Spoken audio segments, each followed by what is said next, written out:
BPSC के माध्यम से बिहार में हो रही 1,70,461 पदों के सापेक्ष रिजल्ट की घोषणा के बाद से डॉक्यूमेंट वेरिफिकेशन की प्रक्रिया चल रही है और जल्द ही नियुक्ति पत्र दे दिया जाएगा। अभी डीबी के बाद से अभ्यर्थियों को तुरंत ट्रेनिंग पर भेज दिया जा रहा है और 2 नवंबर 2023 को माननीय मुख्यमंत्री जी के द्वारा पटना के गांधी मैदान में नियुक्ति पत्र वितरित करने का कार्यक्रम प्रस्तावित है। इन सबके बीच में बहुत सारे विवादित मामले आ चुके हैं प्रकाश में। रिजल्ट को लेकर के बहुत सारी विसंगतियां और बहुत सारी अनियमितताएं प्रकाश में आ रही हैं। इन सब को लेकर के लगातार अभ्यर्थी बीपीएससी कार्यालय भी पहुंच रहे हैं और आज भी अभ्यर्थी वहां पर जाकर के अपनी मांगों को उठा रहे हैं कि रिजल्ट में बहुत भारी विसंगतियां हैं, इसलिए रिजल्ट को रिवाइज किया जाए। हालांकि बीपीएससी के चेयरमैन के द्वारा फिर से कुछ ट्वीट करके जानकारी दी गई है जिसे आपको समझना बेहद जरूरी है। इनके ट्वीट को समझना हाई लेवल रीजनिंग को सॉल्व करने के बराबर है। एक बार फिर से कोशिश जरूर करेंगे कि क्या इनके द्वारा कहा जा रहा है। नमस्कार दोस्तों, मेरा नाम है नीरज, आप देख रहे हैं कैरियर बिट यूट्यूब चैनल। अगर आप इस चैनल पर पहली बार विजिट कर रहे हैं तो इसको सब्सक्राइब करते हुए बेल आइकन को प्रेस करना ना भूलें। इनका जो लेटेस्ट ट्वीट आया है टीआरई से संबंधित, इन्होंने ये कहा है कि बहुत ही जल्द ये कट ऑफ मार्क्स को डिक्लेयर करने जा रहे हैं। अब जैसे ही इनके द्वारा ट्वीट किया जाता है, जैसे प्राइमरी वाला जब आपने देखा होगा एनआईसी का डेटा ट्रांसफ़र करने वाला, उसी दिन शाम को रिजल्ट आ गया था प्राइमरी का, तो मोस्ट प्रोबेबल है कि आज ही इनके द्वारा कट ऑफ जो मार्क्स है वो जारी कर दिया जाएगा अलग अलग कैटेगरी वाइज टीआरई के लिए। ठीक है, तो आप सभी प्रतीक्षा रहेगी जरूर इस कट ऑफ को लेकर के, क्योंकि कट ऑफ बहुत सारे कैटेगरी में अभी पूरा क्लियर नहीं है और इसको लेकर के और ज़्यादा कन्फ्यूजन हो रहा है। ठीक है, तो आज ही हो सकता है कि कट ऑफ मार्क्स जारी कर दिया जाए कैटेगरी वाइज अलग अलग। अब जो सबसे महत्वपूर्ण है, एक और ट्वीट जो कि इनके द्वारा किया गया, आप स्क्रीन पर देख पा रहे होंगे। When we are dealing with such large numbers as in TRE, multi-layer filtering is needed to weed out understanding ones। यानी इनके द्वारा कहा जा रहा है कि जब टीआरई यानी कि टीचर रिक्रूटमेंट एग्जामिनेशन में नंबर ऑफ कैंडिडेट जो कि बहुत ज़्यादा की संख्या में थे, जब इस प्रकार की परीक्षा के साथ डीलिंग किया जाता है, मतलब इस प्रकार की परीक्षा को संपन्न कराया जाता है, तो इसमें मल्टी लेयर फिल्टर की आवश्यकता होती है। यानी कि चरण दर चरण कई चरणों में फिल्टर करने की आवश्यकता होती है कि कौन जेन्युइन कैंडिडेट है और कौन कैंडिडेट जेन्युइन नहीं है। और आगे देखिए, this is what going on and that's why all result are conditional. इनके द्वारा ये कहा जा रहा है यही जो चरण दर चरण प्रक्रिया होती है फिल्टर करने के लिए, वही प्रक्रिया इस समय डॉक्यूमेंट वेरिफिकेशन के समय चल रहा है।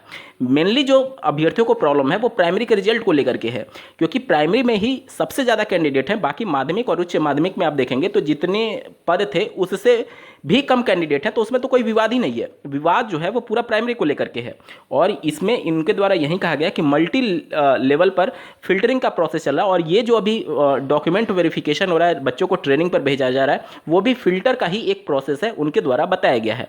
हालांकि कई सेंटर्स पर यह भी देखा जा रहा है कि केवल वाटर मार्क अभ्यर्थियों का देखा जा रहा है डॉक्यूमेंट पर, वो डॉक्यूमेंट सही है अथवा नहीं सही है इसकी जांच ही नहीं की जा रही। कई अभ्यर्थियों ने ऐसे आरोप लगाए हैं।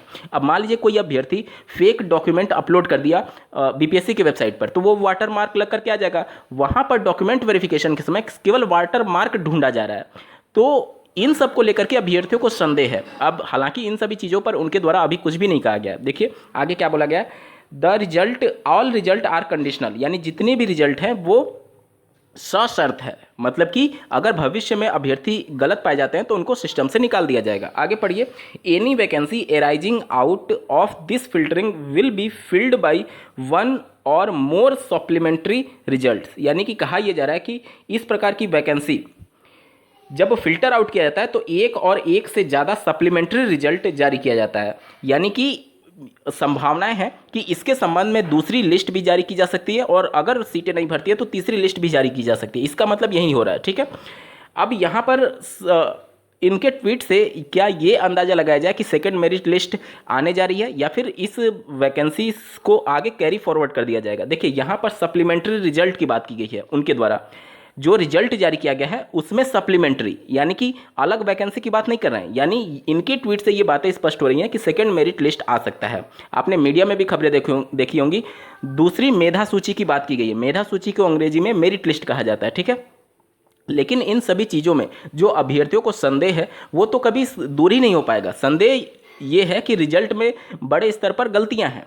अब दूसरी लिस्ट भी जारी की जाएगी तो भी तो वो गलतियों को दूर नहीं किया जाएगा, तो जाहिर सी बात है वो कैंडिडेट फिर से आएंगे। और ऐसे कितने लिस्ट आप जारी करेंगे?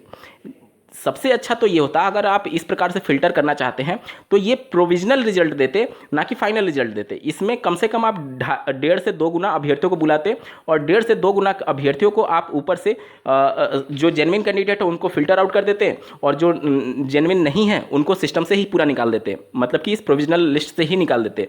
अब ऊपर से टॉप मेरिट बनाते, इस प्रकार की चीज़ें हो सकती थी। लेकिन इस प्रकार से आप इतनी जल्दी है, जैसे कि आप देखिए कि जिनका डॉक्यूमेंट वेरिफिकेशन हो जा रहा है उनको तुरंत ट्रेनिंग पर भेज दिया जा रहा है, अभी उनके डॉक्यूमेंट की सही से जांच तक नहीं की जा रही है। ये डॉक्यूमेंट केवल जो वाटर मार्क है सिर्फ उसी को देखा जा रहा है, बाकी डॉक्यूमेंट फेक है या फिर ओरिजिनल है इसकी जांच नहीं की जा रही है। तो ये सभी चीज़ें हैं। साथ ही साथ जो रिजल्ट बनाने की प्रक्रिया थी वो भी काफ़ी संदेह के घेरे में है, कि क्योंकि इन्होंने अभ्यर्थियों का जो नॉर्मलाइज्ड स्कोर है वो जारी नहीं किया है। नॉर्मलाइज्ड स्कोर जारी ना करने का मतलब यह हुआ कि नॉर्मलाइजेशन होने की संभावना कम है। आप देखेंगे कि जो लिस्ट जारी हो रही है जिलों से, उसमें मैक्सिमम कैंडिडेट फीमेल है।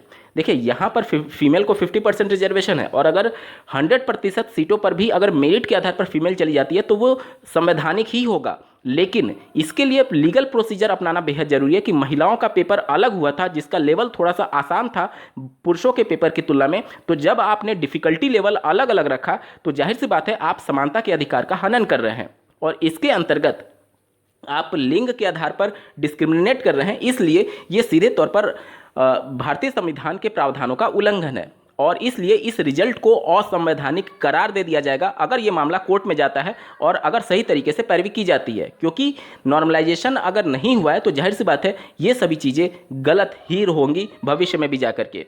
इस पूरे मामले को आप किस प्रकार से देखते हैं कमेंट के माध्यम से जरूर बताइएगा, और ऐसे ही महत्वपूर्ण अपडेट के लिए इस चैनल को सब्सक्राइब करना ना भूलें। इस वीडियो को देखने के लिए आपका बहुत बहुत धन्यवाद। भगवान करे आपका दिन शुभ हो।